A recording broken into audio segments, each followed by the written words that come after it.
bienvenida al martillo de los chayoteros, a ese periodista libre que en sus redes sociales los exhibe aquí y allá y los deja encuerados, en definitiva. Saludo con mucho gusto a Luis Guillermo Hernández aquí en Sin Censura. ¿Cómo te va, Luis Guillermo? Bienvenido. Mi querido Toño, muy buenas tardes y muy buenas tardes también a la audiencia de Sin Censura. Gracias por tu introducción. Siempre es un placer para mí platicar con ustedes. No, y a nosotros es verdaderamente un placer poderte escuchar, poderte leer en las redes sociales, ver las madrizas de perrito bailarín que le pones a los chayoteros y a los que han definitivamente dejado a este gran oficio del periodismo en la ruina desde hace, yo no digo décadas, digo centurias, siglos. De hecho, ¿qué te parece que empezamos con ese tema? Te vi muy, muy participativo precisamente después de que el abogado de Genaro García Luna, César de Castro, manipulara un testimonio, intentara poner palabras en la boca de un testigo y ese mismo testigo lo corrige. Ayer el abogado de García Luna le pregunta sobre un supuesto soborno al presidente López Obrador a su campaña y el mismo rey Zambada, Jesús el rey Zambada, le responde que eso no fue así, que en ningún momento le dio un soborno al presidente López Obrador cuando era jefe de gobierno o a su campaña, pero esta situación fue tergiversada por algunos medios terribles, fue tergiversada por el mismo Felipe Calderón, quien estuvo compartiendo las notas falsas, fue tergiversada por este panfletillo que hasta donde yo me quedé cuando todavía vivía en México, lo regalaban en los cruceros, el Publimetro, o también, no sé si todavía lo regalan, no sé si, pero bueno, el punto es que muchos de estos tú los exhibiste ahí por su crápula forma de tergiversar una nota que no es así. No sé si nos puedas ampliar un poco más sobre esto.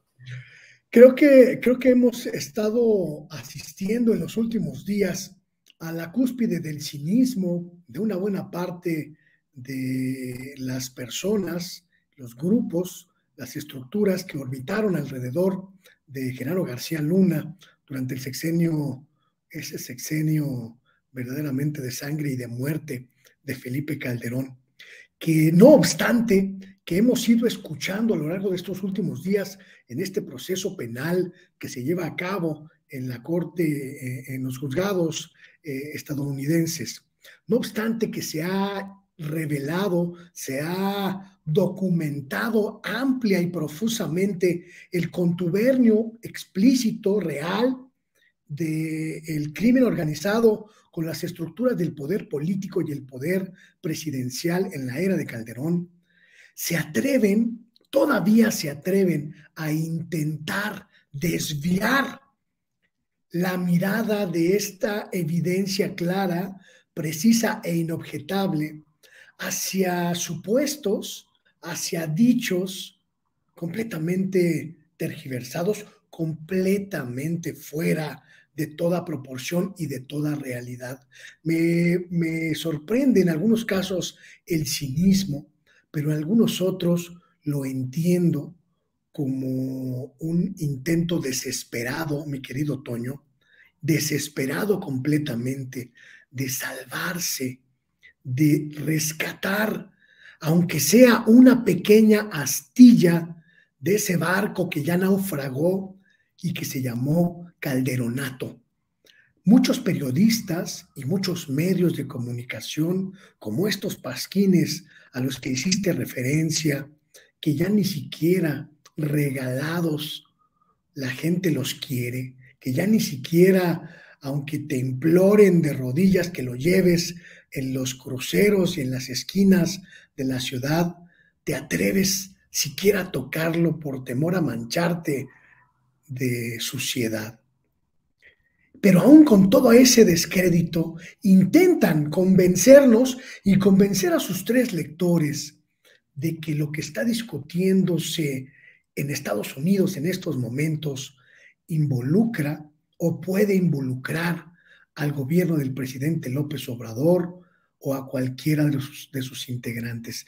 Hay una villanía absoluta en ese intento y una desesperación porque la narrativa real, la narrativa fehaciente de que el Calderonato puso de rodillas a nuestro país frente al narcotráfico y que la connivencia entre políticos, empezando por el presidente Felipe Calderón y siguiendo con su secretario de Seguridad, y el narcotráfico era real, era profunda y era evidente. A pesar de todo eso, mi querido Toño, a pesar de esas evidencias, intentan zafarse. No hay absolutamente ya ninguna duda de que el presidente Felipe Calderón y su gente en materia de seguridad colaboraron con el crimen organizado y que ese narcoestado estaba apoyado por narcoperiodistas que por negocio, por conveniencia, por intereses, sometió su línea editorial a los dictados y los preceptos que marcó este sujeto y que hoy son simple y sencillamente deudores de las explicaciones más profundas que le deben al pueblo de México Carlos Loret, Raimundo Rivapalacio, Pascual Beltrán del Río, Mario Campos, Daniel Moreno, Gabriela Barkentin y toda esa camada de panistas infiltrados en el periodismo le deben una explicación profunda y detallada al pueblo de México de la villanía de haberse sometido al poder del narcotráfico a través de Genaro García Luna. Los narcoperiodistas del Calderonato, mi querido Toño, que quieren repartir la basura que solo a ellos inunda, que solo a ellos mancha y que solo de ellos será epitafio. No, y además suena verdaderamente cuestionable que en ese pináculo de su cinismo sean Vicente Fox y Felipe Calderón los que compartan estas noticias falsas difuminadas por otros que también, ¿no? En el pináculo del cinismo, como Raimundo Rivapalacio, Carlos Loret de Mola, intentaron implantar, ¿no? Bajo la temática y la narrativa de César de Castro, abogado de Genaro García Luna. Pero verdaderamente lamentable, mi querido Luis Guillermo.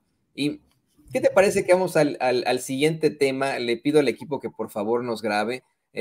Hay un personaje que tú has exhibido una y otra vez. Creo que vale la pena que platiquemos sobre él. Hoy el presidente López Obrador puso un video en el que, y vas a disculpar que sea tan escatológico, vemos cómo es que Leo Zuckerman hace... los mexicanos tenemos esta frase idiomática, le ofrezco disculpas al público consentidor, hace caras de huelepedos en su show de Televisa cuando un economista experto le habla de las buenas finanzas públicas, de las finanzas públicas sanas, de la reducción de la pobreza, de los salarios más altos en la historia del país, de por qué está bien el peso, mientras Zuckerman, te digo, bueno, hace estas caras, el presidente hasta lo imitó con las caras. Zuckerman intenta hasta minimizar esos datos. ¿Qué te parece que para que lo comentemos, Luis Guillermo, vemos este video muy, muy corto de ese programucho ahí en Televisa y que se puso en la conferencia de prensa mañanera? Adelante, equipo. Un conjunto de riesgos importantes que hay que tomar en cuenta y que hay que, desde el punto de vista mexicano, el antídoto contra casi todos esos riesgos que señala atinadamente Sabino es integrarse más en América del Norte. Sí, sí, sí. Sí. O sea, y nos vinieron a invitar a eso, por cierto. Sin duda. O sea, no, sin duda. Es que cuando tú negociaste el tratado, el que quería que lo invitaran era México. Ahora quien nos está invitando sí. a una mayor profundización es México, la Constitución de importación. No es bueno, eso lo dijo el presidente. Cuando negociamos el tratado, México era un error de redondeo en las cifras económicas de Estados Unidos. Sí. Hoy en día, México es el número uno en el socio comercial más importante de Estados Unidos en el mundo. Sí. Y la competitividad de Estados Unidos depende de su alianza con México. Sí. Eso no sucedía antes. Y la pregunta es si nosotros tenemos la suficiente imaginación, claro, para poder aprovechar estas cosas, ¿no? Entonces, en México estamos mejor que antes, sí, pero no estamos tan bien como podríamos estar. Sí. Ese es un poco el punto.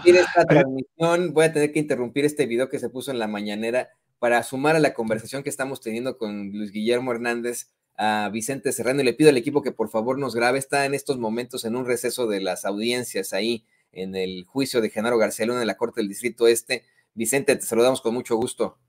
¿Cómo estás, mi querido Toño? Saludo al maestro Luis Guillermo Hernández y a todas las miles de personas que están conectadas en estos momentos en Sin Censura para informarles que el juez Brian Cogan ha decretado el receso para la comida luego de que terminara precisamente la fiscal Sarita Comatiredi con sus argumentos finales.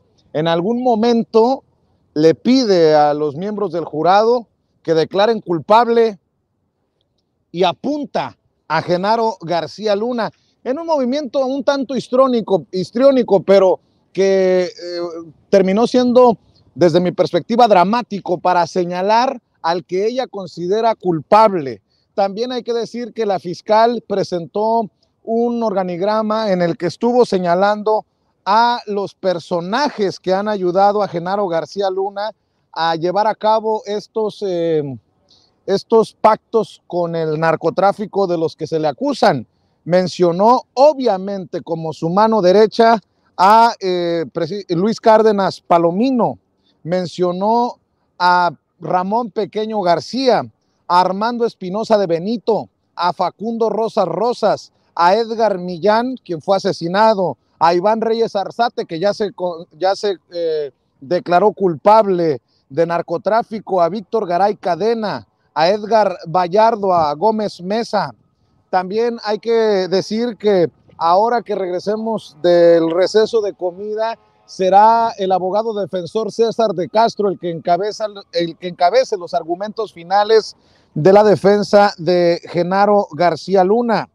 La fiscal ha hecho una radiografía para los miembros del jurado sobre los cargos y lo que significa que se haga justicia en relación precisamente a estos cargos que se le imputan a Genaro García Luna. Tomó un tiempo considerable la fiscal para hablar del papel que las autoridades juegan en el crecimiento y desarrollo del cártel de Sinaloa para crear esta empresa ilícita en la más importante o una de las más importantes del mundo, que sin la ayuda de los altos mandos encabezados por Genaro García Luna, eso no hubiera sido posible. Pero también habló de la prensa corrupta en México. No desaprovechó esta oportunidad para hablar de la compra de los medios de comunicación corruptos para darle publicidad a sus logros, limpiarle la cara en sus fracasos y para que contaran la historia que precisamente Genaro García Luna quería que se contara. Ha pintado la fiscal a un Genaro García Luna todopoderoso, con tanto poder que nadie más había conseguido en México. De hecho, la fiscal pinta a Genaro García Luna con tal poder que hasta los grandes capos de la droga temían. De hecho, hace referencia a las declaraciones del rey Zambada y de algunos otros testigos que han precisamente declarado en su contra. Dice la fiscal, insiste la fiscal, que estos personajes no han hablado, no se han visto en muchos años, y que señalan tenerle miedo a Genaro García Luna de la complejidad de declarar contra este personaje súper poderoso. Y dice la fiscal que hace sentido haber tomado tanto tiempo, lo que haya tomado construir este caso contra Genaro García Luna, porque no fue fácil que estos testigos precisamente declararan contra el hombre que consideraban tan poderoso que podría atentar contra sus familias y que podría exhibirlos, desnudarlos o mandarlos a prisión. Dice la fiscal que los miembros del jurado deben tomar en cuenta que estos personajes han estado corroborándose unos con otros en sus diferentes testimonios. Habló precisamente de esta prensa corrupta que aceptaba tours al búnker, hace referencia al búnker de Genaro García Luna y de los shows mediáticos como aquel decomiso de cocaína que no lograron salvarle al cártel y que tuvieron que utilizarlo para su beneficio y montaron una conferencia de prensa, aquel decomiso en Manzanillo. De esto se ha hablado en los argumentos finales de los fiscales contra Genaro García Luna, pero insisto, fue el momento en el que la fiscal señala con el dedo a Genaro García Luna, lo que me llama la atención para que no hubiera lugar a dudas y para dejar un impacto en los miembros del jurado que, por cierto, debo de decirte, Toño, en el primer informe te había mencionado que el juez Brian Cogan había aceptado la solicitud de los miembros del jurado para no tener audiencia, para no tener cita aquí en la corte el viernes y aprovechar que algunos tenían viajes ya programados por el fin de semana largo. Hay que recordar que es el Día de los Presidentes, el lunes, y es un día festivo en Estados Unidos. Bueno, pues el juez Brian Cogan ha informado que siempre sí, que sí va a haber audiencia el viernes, pero le ha pedido cuidadosamente a los miembros del jurado que no por eso se apresuren a tomar una decisión, que si es necesario se regresa la próxima semana, pero aquí te informo, mi querido Toño, habrá audiencia, habrá cita este viernes en la Corte del Distrito Oeste de Nueva York. Qué barbaridad, Vicente. Creo que en estos momentos la nota de 8, la nota es la nota, es esto que nos das a conocer sobre en los argumentos finales la fiscal Omaredi, asegurando que la prensa corrupta estaba ayudando a Genaro García Luna. Habla de esa prensa corrupta en México, de la compra de medios de comunicación corruptos para darle publicidad a García Luna, para que le lavaran la cara, para que contaran la historia. No lo está diciendo sin censura, no lo está diciendo Vicente Serrano, no lo está diciendo Luis Guillermo Hernández o Antonio Ruiz, lo dijo la fiscal del caso, la que representa en estos momentos al gobierno de los Estados Unidos. Creo que ese es lo que tendríamos que señalar, porque precisamente de eso platicábamos hace unos momentos con Luis Guillermo Hernández. No sé si quiera sumarse con algún comentario a esto. Querido Luis Guillermo, no sé si tengas algo que decir sobre estas revelaciones que nos hace Vicente Serrano. Una crónica muy puntual sobre lo que pasó esta mañana, la que nos hace mi querido Vicente. Tengo una pregunta más que un comentario.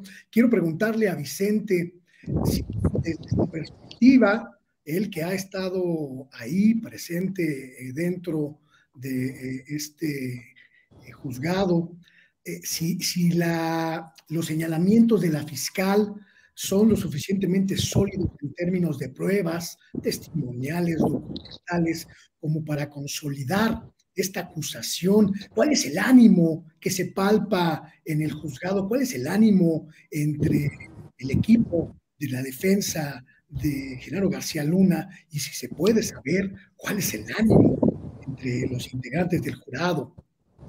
Imagínate tú, a lo mejor esto que te voy a contar no tiene necesariamente relación con el caso, pero tan importante es la exposición, el juicio contra Genaro García Luna para la fiscal, que la madre de la fiscal vino a ver sus argumentos finales. Ahí estaba la señora al frente. No sé si otros colegas corresponsales se hayan dado cuenta de esto, pero escuché a los oficiales que decían es la mamá de la fiscal, la han pasado para que viera a su hija exponer estos argumentos finales contra Genaro García Luna. Sería muy irresponsable de mi parte decirte de qué lado se va a cargar la balanza, mi querido Luis Guillermo, pero creo que es importante decir, por ejemplo, que al cerrar, la fiscal dijo, seguramente la defensa les va a venir a decir que no se presentaron pruebas físicas contra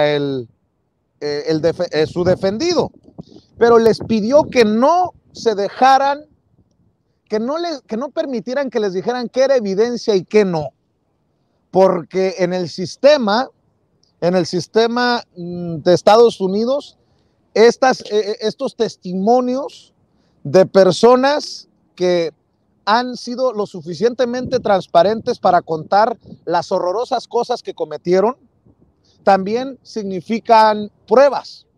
De hecho, algo también importante, dice la fiscal, ustedes han escuchado a personajes de alto nivel en las organizaciones criminales, han escuchado cosas horrorosas que hicieron, que cometieron, pero algunos ya pagaron por eso.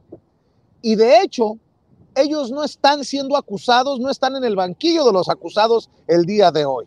Pero algo queda claro, que todos bajo juramento han venido a hablar de Genaro García Luna. Y hay un momento en el que también creo que es convincente la fiscal. A ver, el caso del Conejo, este narcotraficante colombiano y el Rey Zambada. Ambos, cada uno por su trinchera, confirman la versión de que se encontraron en una van para ser trasladados juntos porque estaban en la misma prisión. ¿Hablaron de García Luna? No hablaron de García Luna al encontrarse. Ambos dicen que el Rey Zambada le ofreció disculpas a el Conejo por haber movido las piezas para que le incautaran su propiedad y le echaran a perder aquella fiesta en el corazón de la Ciudad de México, que de hecho le ofreció disculpas porque aquello había ocurrido en el contexto de una guerra, pero que al final pues no era nada personal, que le compartió que estaba componiendo música y que le iba a mandar un CD. Pareciera banal esto que les estoy diciendo, pareciera un comentario X, superficial, pero aquí va lo que yo considero convincente por parte de la fiscal. De hecho, se prometieron, o le prometió el Rey Zambada que le iba a mandar un CD al Conejo con la música que estaba componiendo.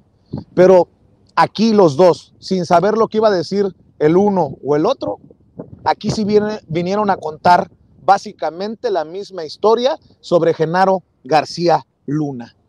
Dice la fiscal que para conocer a un criminal se necesita otro criminal, que estos personajes, algunas autoridades que testificaron en el juicio, algunos narcotraficantes, ex narcotraficantes, han corroborado unos con otros sus versiones. De hecho, para también abundar, mi querido Luis Guillermo Hernández, hay que decir que la fiscal cumplió con lo que se esperaba que cumpliera, que era contarle al jurado, contarle a los miembros del jurado cómo un testimonio fue sosteniendo a otro, desde el grande, que fue el primer testigo de la fiscalía, hasta el Rey, quien testificó el lunes y el martes. Así que, ¿qué tan importante armó la narrativa? ¿Qué tan sólida va a ser la narrativa para el jurado? Ahí sí está camarón aventurarme, pero te estoy planteando todo esto porque sí, muchos queríamos ver a Genaro García Luna en un video, escucharlo en una grabación, como en el caso del juicio contra el Chapo Guzmán, pero también, de acuerdo a lo que plantean los fiscales y lo que poquito o mucho que yo sé del sistema de justicia de Estados Unidos, es de peso, es de mucho peso, que personas que no tendrían un beneficio necesariamente por testificar contra Genaro García Luna hayan rendido su declaración bajo juramento, exponiéndose a ser castigados en caso de que mintieran, a que se les presenten cargos por perjurio, y que todos esos personajes han ido contando la misma historia, más o menos los mismos detalles sobre Genaro García Luna y la protección que le dio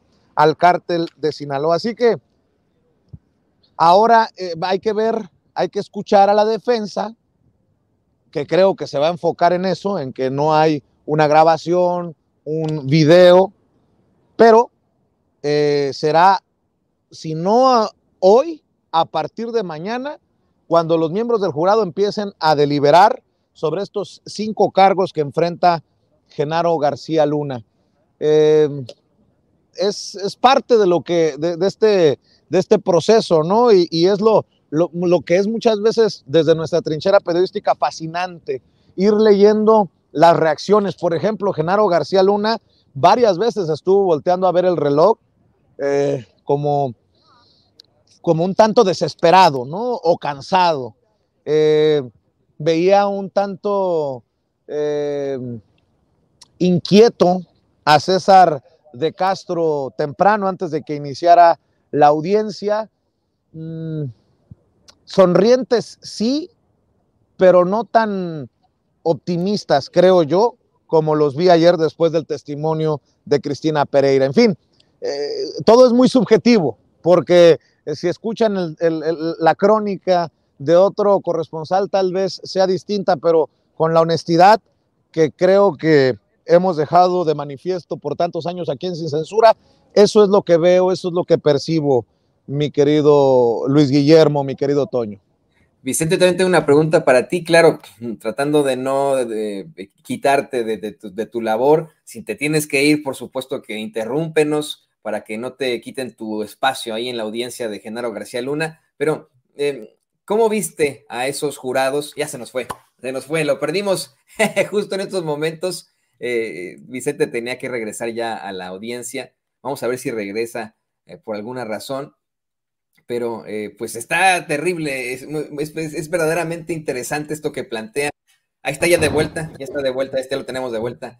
Vicente, te decía que si hay necesidad de que te vayas a la audiencia, lo hagas, pero te quería preguntar cómo viste el jurado ante esta presentación final de la fiscal Sarita Comatiredi, esta presentación que incluso dices tú llega a ser hasta histriónica al señalar de frente a Genaro García Luna. ¿Hubo algún tipo de motivación entre los miembros del jurado? Te lo pregunto porque justo hace unos momentos platicábamos con Paco Cruz cómo es que al ser una decisión de un jurado podría ser también un volado. Sí, yo también lo creo así, mi querido Toño. Los vi muy atentos, están muy atentos. Hay que también decir que es difícil saber, sería un tanto difícil determinar si tal o cual hombre o mujer es de origen hispano. Lo que sí te puedo decir, porque los estuve viendo a todos, es que tenemos un jurado bastante diverso, que casi te lo puedo firmar, no están necesariamente al tanto de quién era Genaro García Luna y de la realidad mexicana, por ponerlo de alguna manera, mi querido Toño. Así que estamos ante una situación así, de volado. Oye, no había visto esto que tuiteó hace rato Jesús García. Me llama la atención porque creo que les había comentado en el otro enlace. Dice Jesús García: le pregunté a César de Castro de dónde sacó eso del dinero a López Obrador y la contienda con Vicente Fox si ellos no compitieron por la presidencia. Dice que no supo qué responder y luego justificó que era para evidenciar que el rey Zambada mentía. Conclusión, fue mentira, dice Jesús García. Bueno, a ver si me cumple a mí César de Castro, que cuando me acerqué a él antes de que iniciara oficialmente la audiencia, le pregunté: César, ¿me puedes confirmar, me puedes guiar ante tu señalamiento de los $7 millones para Andrés Manuel López Obrador? Y me dijo: te prometo, palabras más, palabras menos, te prometo que terminando hoy, cuando salgamos, te doy todos los detalles, pero ahorita déjame concentrarme en mis argumentos finales. Pues por ahí va la cosa. Yo no sé si fue primero Jesús García el que le preguntó a César de Castro, fui yo, pero para que vea que estamos haciendo nuestra chamba y desde nuestra trinchera presionando a los personajes para que no digan cualquier cosa, aunque se trate del juicio contra Genaro García Luna, mi querido Toño. No, mamada, en efecto, cualquier chupada en la que han estado intentando embarrar con estrategias leguleyas de lo más vil y vulgar. Querido Vicente, no sé si tenga alguna otra pregunta, Luis Guillermo, antes de que te nos vayas. es muy enriquecedor lo que nos estás planteando. Muy enriquecedor lo que plantea Vicente, y además un escenario verdaderamente conocido por los mexicanos y las mexicanas, ese poder omnipotente que manifestaba la fiscal, pues lo conocimos en México. Sabíamos efectivamente que en torno de Genaro García Luna orbitaban empresarios, políticos, activistas sociales, periodistas, todos sometidos al poder del dinero y al poder político que significaba el brazo derecho de Felipe Calderón. Yo nada más para cerrar en esta charla con Vicente, quiero preguntarle si este juicio que, como nos mencionaba, incluso ha provocado que la madre de la fiscal esté presente, significa algo, tiene un impacto en la sociedad estadounidense. Para nosotros, para los mexicanos, es sin lugar a dudas un punto de inflexión para entender cómo el narcoestado funcionó, pero cómo se lee entre la comunidad estadounidense. Pues es interesante la pregunta, mi querido Luis Guillermo, porque creo que de alguna manera les vale madre. No vemos aquí los camiones de Fox o de ABC o de CBS, estas grandes cadenas de televisión, como tampoco vemos bueno, al menos no lo he visto, el camión de Telemundo o de Univisión, o de Televisa o de Azteca. Es lo que, es más, mira, está Milenio, porque está acá Elisa Alanís, están unos compas, está Nancy Flores de la revista Contralínea, pero no sé si sea también esa falta de cobertura la que genere pues una falta de interés o de reacción por parte de la sociedad estadounidense, al menos lo que alcanzo a percibir yo, mi querido Luis Guillermo. Y para nosotros, y creo que esto lo vamos a tener que analizar cuantas veces sea necesario, porque aquí hemos insistido muchas veces de el tema de la prensa en México, estas declaraciones de la fiscal, que la prensa corrupta le ayudaba a Genaro García Luna, que es más importante decir, dice, y mira, aquí están todas mis notas, mira, todas mis notas sobre lo que he estado, pues no dejando nada más a la memoria. Me llamó mucho la atención y por aquí lo escribí. Que para los políticos, dijo la fiscal, que con dinero compran lo mismo, bienes materiales que incluso a la prensa. Lo más importante no es el dinero, que el dinero les significa poder, porque después creen que van a cobrar esos favores, por eso significa poder. ¿Será que hoy están pagando los favores muchos de esos que forman parte de la prensa corrupta? De las reflexiones que estoy tratando de hacer, mi querido Luis Guillermo, no por lo que diga yo, sino por lo que se dijo ahí en los argumentos finales de la fiscalía. Periodistas que contaban la historia que querían Genaro García Luna y sus muchachos que contaran, con esos tours al búnker, con esos shows, con esas conferencias de prensa. Este hombre, dice la fiscal, y porque hemos hablado del superpolicía de Felipe Calderón, y la gente a lo mejor piensa que nada más es una crítica o un sesgo de nuestra visión sobre el personaje. No, la fiscal dice que era el todopoderoso, tan poderoso que hasta los mismos grandes narcos le temían. Puta, qué miedo.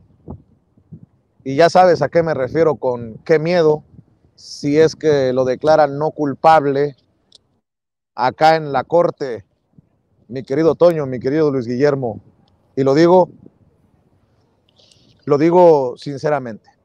No, y la verdad, Vicente, querido Luis Guillermo, querido público consentidor, hay que ser muy, muy honestos con esto. Es algo que hemos estado reflexionando en varios espacios, que muchos expertos han pensado, el hecho de que García Luna sea detenido o esté aparte de, aparte de su poder, no significa que se haya acabado su reino de terror y de criminalidad. Hace unos momentos nos hablaba precisamente Paco Cruz de cómo habría dejado a su hijo para que continuara con este imperio del crimen, además de que pues tiene a esta cantidad impresionante de colaboradores aquí y allá en varias agencias del orden en México, y que pues con esto pues no vamos, aunque lo declaren culpable, no podríamos decir que el pueblo de México ya está seguro ante pillos como este sujeto, Vicente. Así es. Oye, Luis Guillermo, algo también interesante que a lo mejor debo de insistir, en lo que debo de insistir. Creo que la fiscal Comatiredi fue efectiva en enlazar testimonios con testimonios, puntos por puntos. Creo que una estrategia muy metódica para hacerlo y que confirma lo que muchos habíamos advertido, ¿no? Que a falta de la grabación, a falta de la famosa bala de plata contra Genaro García Luna, fue lo suficiente, es mi opinión, fue lo suficientemente sólida para decirle al jurado que basta, que tienen suficiente con los testimonios de los personajes que aquí aparecieron, con los testigos cooperantes, para lograr un veredicto de culpabilidad contra Genaro García Luna. No hubo más allá de estas declaraciones, para que la gente no piense que hubo fuegos artificiales, cohetes, nada. Son los dichos de estos personajes, cada quien por su lado, que reafirma haberle pagado a Genaro García Luna sobornos. Sobre todo 3 capos de nivel. El Rey Zambada, que asegura que estuvo presente en el lugar en donde el abogado Óscar Paredes, en el restaurante aquel famoso o ahora infame Champs-Élysées, ahí en Reforma, cerca del Ángel de la Independencia, cerca de la Embajada de Estados Unidos, que en 2 ocasiones le dio sobornos a Genaro García Luna. El primero de 3 millones, el segundo de 2 millones 3 semanas después de ese primer soborno. Después, el Lobo Valencia, que en Guadalajara asegura haberse reunido en el segundo piso de un lavado de autos, y señala que es donde García Luna pudo haber tomado partido para favorecer al Chapo y al Mayo, cuando le dice el Lobo Valencia que necesita seguridad, necesita protección, porque Arturo Beltrán Leiva lo había secuestrado, que le había leído la cartilla. Y ahí es donde presuntamente Genaro García Luna le dice que se equivocó a Arturo Beltrán Leiva al secuestrarlo y al estar haciendo negocios con los Zetas. Y otro más, el Grande, que asegura haber estado en diferentes ocasiones cuando se le pagaron sobornos a Genaro García Luna. También es importante hacer mención de 3 tiempos que estipula, que señala en sus argumentos finales la fiscal. Que primero, Genaro García Luna iba directamente a recibir los sobornos. Y otro más en el que Genaro García Luna ya no iba a recibir los sobornos. A ver, me explico. Primero, los narcotraficantes aseguran que los sobornos los entregaban a través del comandante Domingo. Un comandante Domingo, que así se lo hacían llegar a Genaro García Luna, cuando era jefe de la AFI.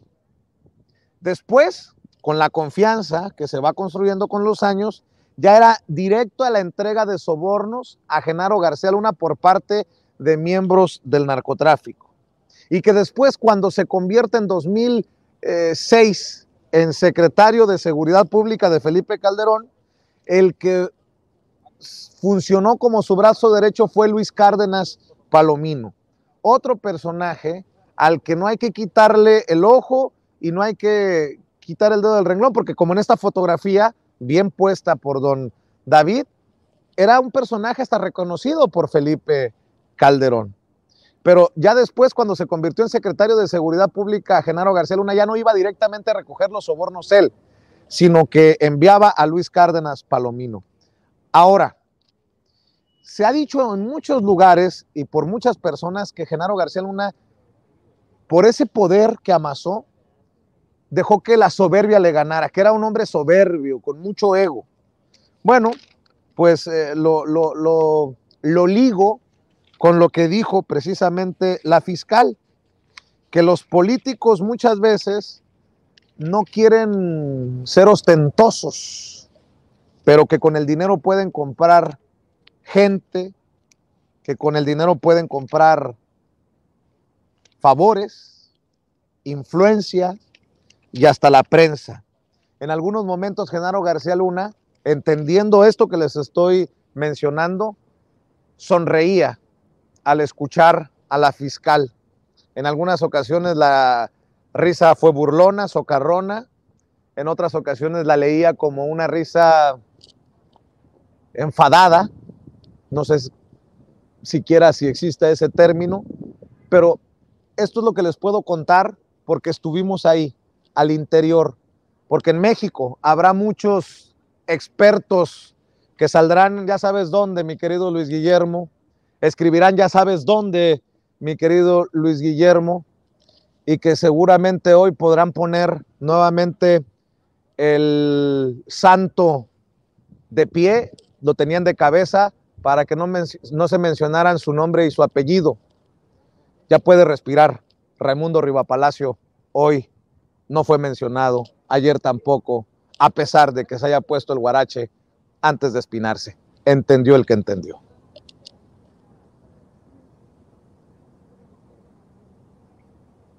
Mi querido Vicente, a mí me parece absolutamente puntual lo que dices.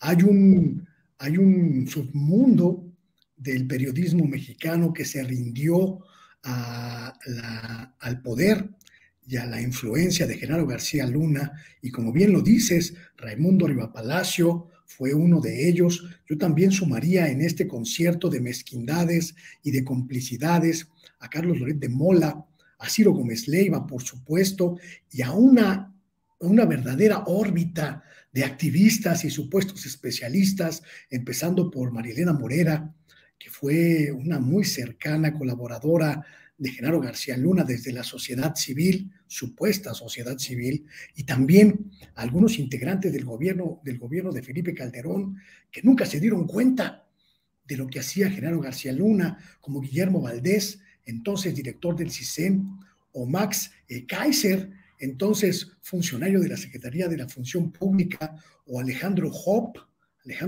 hoy columnista del Universal, que en su momento era parte de esta élite de seguridad al servicio de Genaro García Luna, sin olvidar, por supuesto, sin ninguna duda, a ese par de periodistas llamados Juan Francisco Ili Ortiz y Roberto Roch, que encabezaban el Universal cuando fluyeron los millones de dólares para catapultar la imagen de Genaro García Luna hasta llegar al nivel de casi considerarlo candidato presidencial en el año 2011. Sin duda, mi querido Vicente, pues hay muchas respuestas que falta por escuchar, y sobre todo muchos asuntos, muchos cadáveres que guardarán en el ropero o en el closet estas siniestras figuras del periodismo mexicano. Te felicito por tu cobertura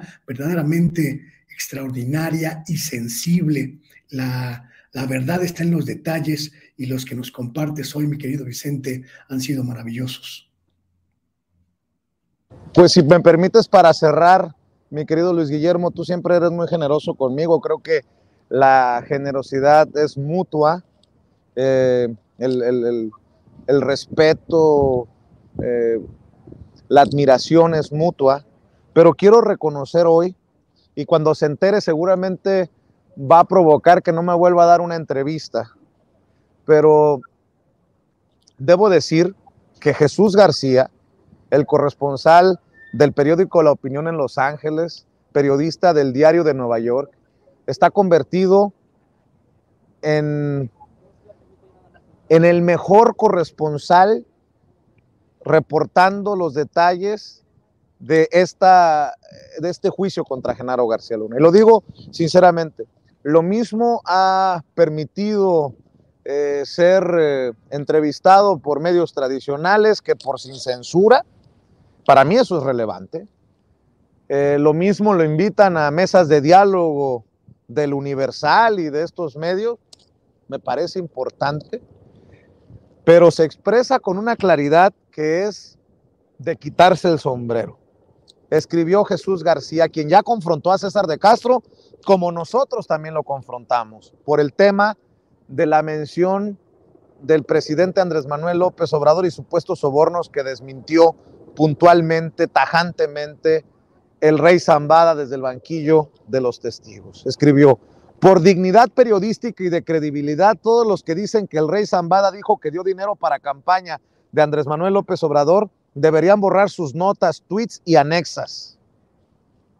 Y no solo eso, yo le agregaría ofrecer disculpas a sus audiencias, a sus lectores, a sus radioescuchas.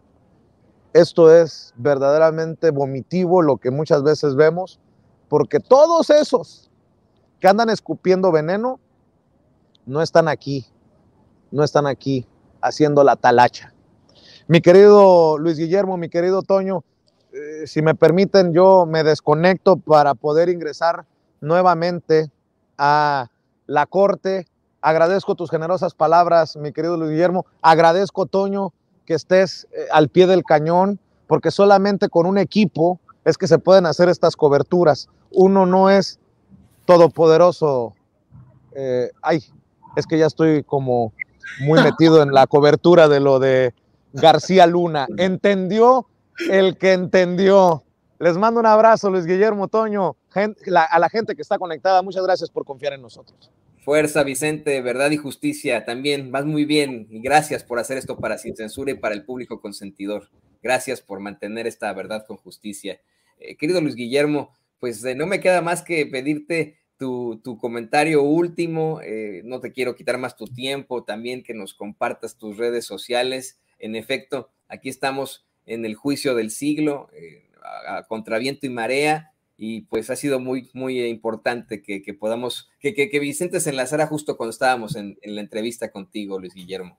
Qué importante, mi querido Toño, de verdad qué importante es que haya periodistas libres, periodistas independientes, que no tienen miedo de que sus nombres sean ventilados en asuntos tan oscuros y tan criminales como la connivencia con el narco y con las autoridades corrompidas de nuestro país. Qué importante que periodistas como Vicente puedan indagar, puedan reportear, puedan buscar los acontecimientos y la verdad de los acontecimientos sin ningún tipo de compromiso y sin ningún tipo de miedo, porque eso marca la diferencia, mi querido Toño, entre nosotros y ellos, los Lorets, los Riva Palacios, los Gómez Leivas, que tienen que andar camuflándose, inflando, tergiversando y mintiendo, mientras imploran, como bien dijo Vicente, con los santos de cabeza, que sus nombres no sean mencionados en la lista de cómplices y de receptores de dinero ensangrentado. Qué importante, de verdad, qué importante el trabajo de los periodistas independientes, de los periodistas alternativos que marcan una diferencia profunda entre el ayer corrompido, podrido, miserable de los periodistas al servicio del poder y los periodistas de hoy que marcan la pauta con dignidad y con independencia. Lo celebro, lo honro y lo valoro con todo lo que implica colaborar con ustedes, mi querido Toño. Y los veo ahí en mis espacios, Luis Guillermo Hernández, Sexta W, de lunes a viernes a las 9 de la noche, para seguir haciendo reflexión desde acá, desde la otra orilla, donde no tenemos miedo de que nuestro nombre sea enlodado o sea revelado como parte de las estrategias de un poder corrupto, criminal y sangriento. Un abrazo, Toño, un abrazo a toda la gente de Sin Censura. Un abrazo para ti también, querido Luis Guillermo. Muchas, muchas gracias. Y insisto, qué importante que pudiéramos hacer esto aquí en Sin Censura. Lo tiene usted, el periodista libre, Luis Guillermo Hernández.